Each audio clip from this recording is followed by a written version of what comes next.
মধ্যপ্রাচ্যের চলমান হামলা আর পাল্টা হামলার মধ্যেই রাশিয়া ও চীনকে স্পষ্ট বার্তা দিয়েছেন মার্কিন প্রতিরক্ষামন্ত্রী। বেশ কয়েকদিন ধরেই ইরানের বিভিন্ন প্রদেশে গুরুত্বপূর্ণ সামরিক ও বেসামরিক স্থাপনায় হামলা চালাচ্ছে মার্কিন ইসরায়েলি বাহিনী।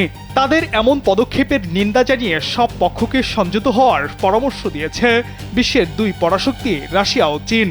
তবে কাতার ভিত্তিক গণমাধ্যম আল জাজিরার প্রতিবেদনের তথ্য অনুসারে গেল বুধবার এক সংবাদ সম্মেলনে বক্তব্য দেওয়ার সময় মার্কিন প্রতিরক্ষামন্ত্রী পিট হেগসেট জানিয়েছেন, রাশিয়া ও চীনের প্রতি তার দেওয়ার মতো কোনো বার্তা নেই।